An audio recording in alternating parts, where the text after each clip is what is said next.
mesdames et messieurs, et bienvenue sur BIN Communication. Aujourd'hui, nous allons faire une incursion au ministère des Forêts et de la Faune. Pour nous comme invité, nous avons M. Dassi Mada.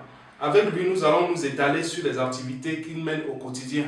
Alors, M. Dassi Mada, bon après-midi et bienvenue. Merci beaucoup, monsieur, de m'avoir invité. M. Robert Oté, bon après-midi et bienvenue. Merci, bonjour. Voilà, nous allons donc nous attarder sur les feux de brousse. Alors, monsieur le chef de poste, quelle est la procédure qu'il faut pour allumer un feu de brousse? Dans quel cas est-ce qu'on peut allumer un feu de brousse? Ok, merci beaucoup pour cette belle question.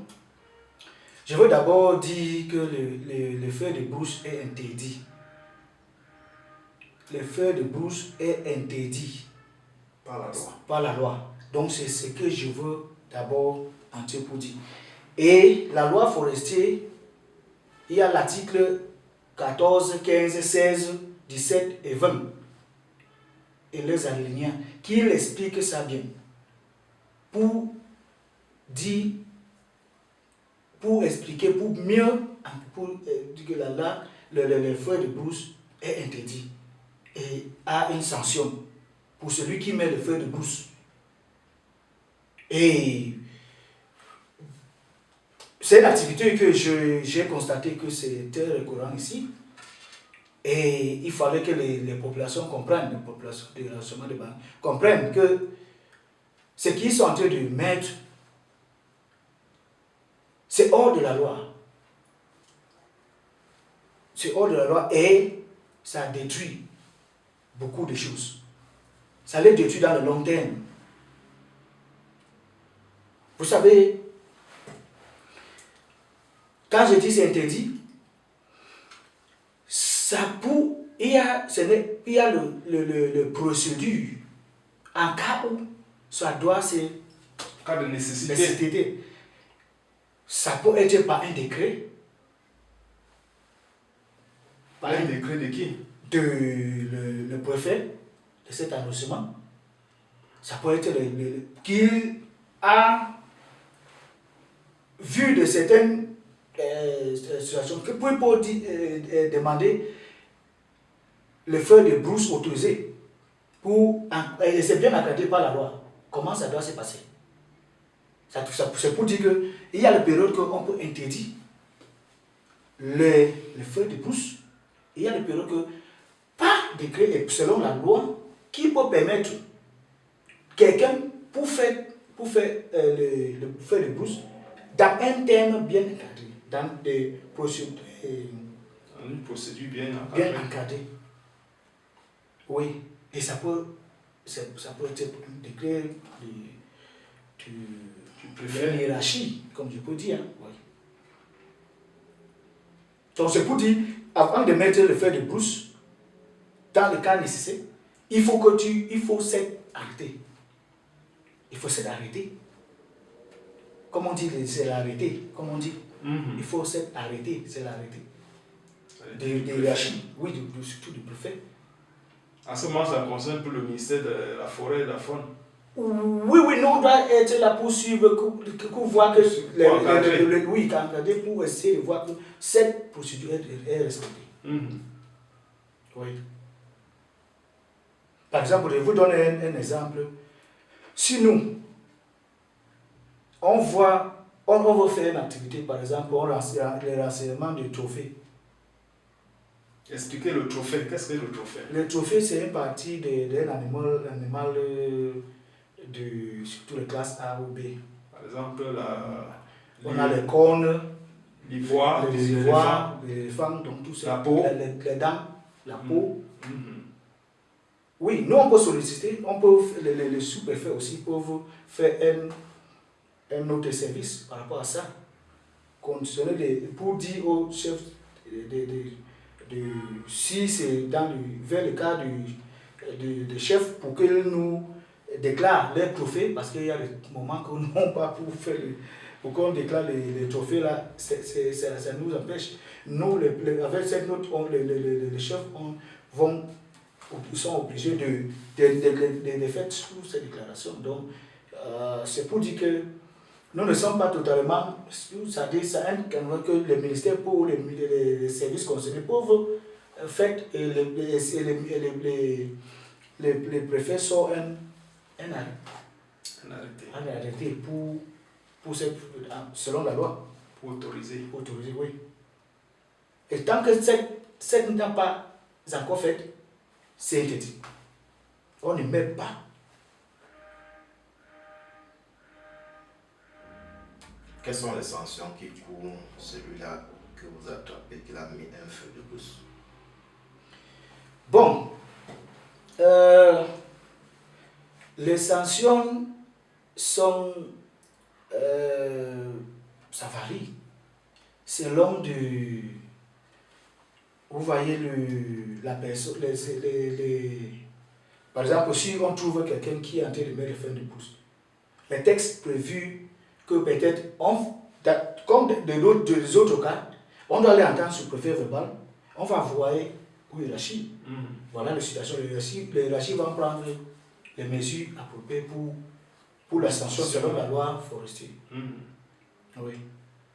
On va les sanctionner parce qu'il y a des sanctions et les montants et les choses, comment on doit faire pour, en cas de, même si ça concerne la prison, il y en a, comment on doit faire.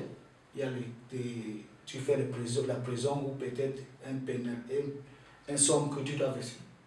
Une pénalité. Une pénalité, comme oui, les pénalités, les sanctions, selon l'article 154 et 155 de la loi.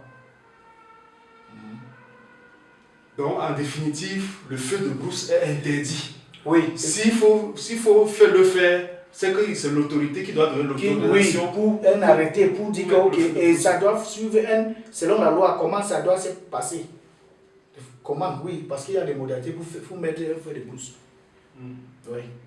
Et c'est nous maintenant qui sommes là pour suivre que cette activité. On a en train de faire selon. Quelle est la stratégie que vous avez mise sur place, peut-être pour connaître? Puisque un feu de brousse, on voit seulement quand ça brûle. Mais on ne sait pas le début. On voit peut-être seulement quand c'est en train de vous. Oui, merci beaucoup pour cette question. Bon, vous savez, nous avons des stratégies qu'on ne peut pas exposer ici. Oui, mais il y a des stratégies. Mais l'une des difficultés, c'est que c'est nos gens, nos partenaires, comme on peut dire, c'est parfois nous casse aussi les pieds. Et aussi la population n'est pas collaborative. Toi, tu dis, tu peux prendre quelqu'un, tu peux voir un endroit qu'on a mis les feux de brousse, tu entends les gens qui sont là, personne ne dit pas qui a mis cette bois. Personne ne dit pas celui qui a fait cette bois. D'autres disent que non, si je dis, ça va me pénaliser. Donc, ça veut dire qu'il connaît, mais il ne veut pas dire, il va dire qu'il va se faire trahir. Oui, donc il rêve pour te dire. Donc, vous voyez, on a les statuts sur le terrain et on fait la descente de chaque fois pour les patrouilles, pour voir si on peut même sur les gens. Mais chaque fois qu'on arrive, vous savez, on ne peut pas être à un côté, à plusieurs côtés une fois, à la fois. Je ne peux pas être à Bas-de-Femme, en même temps je suis à Bingo ou à Bas-de-Femme. Oui, vous voyez. Et vu que c'est du côté de haut là et côté de Togo. Oui, le côté de Togo là-bas. Le feu là-bas, c'est. Oui, en arrivant, parfois on nous fait, sinon on arrive, la personne est déjà disparue. Il y a des gens qui ont donné l'information qu'on est en train de monter. Par exemple, tu arrives, on dit qu'il y a telle personne qui est en train de faire telle activité. Tu arrives, tu vois maintenant le feu, mais tu ne vois pas la personne. Tu ne vois pas la personne, il a déjà, peut-être il a mis en garde. Je ne sais pas quoi. Mais on arrive à notre grand surpris, on constate que. Et le feu avec ses inconvénients. Oui, et parfois ça prend les maisons, les animaux même. Les maisons des gens, et vous voyez autant de choses.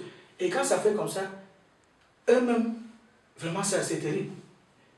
Ils n'ont même pas le courage de venir dire que voilà quelque chose que ça a fait.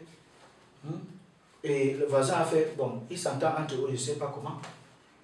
Mais tu arrives, tu vois qu'il y a déjà une situation, mais tu poses des questions, Personne ne répond. personne ne répond pas pour te donner le... Mais je rappelle aussi à ceux-là que apparemment vous avez mis sur pied chasse à l'homme pour ceux qui mettent le feu. Une commission chasse à l'homme. Oui, déjà avec les fortes collaborations avec le sous-préfet, il y a déjà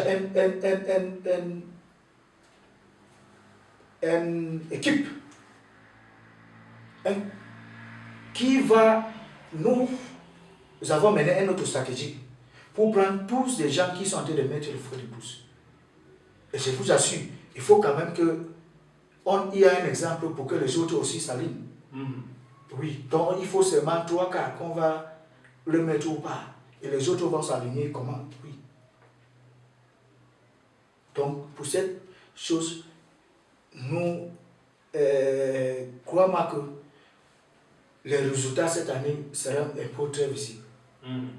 Oui.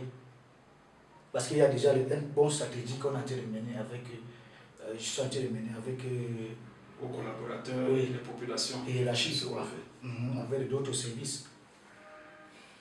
Okay. Voilà. Il y avait donc comme invité M.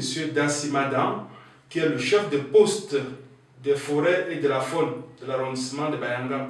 Merci, monsieur le chef de poste, de nous avoir assisté. Merci beaucoup, c'est moi qui vous remercie et la porte est ouverte. Monsieur Robert Wote, merci pour votre collaboration. Merci. Voilà, il y avait donc pour vous tenir, mesdames et messieurs, Eric Andem Tima au micro et à très bientôt sur les ondes.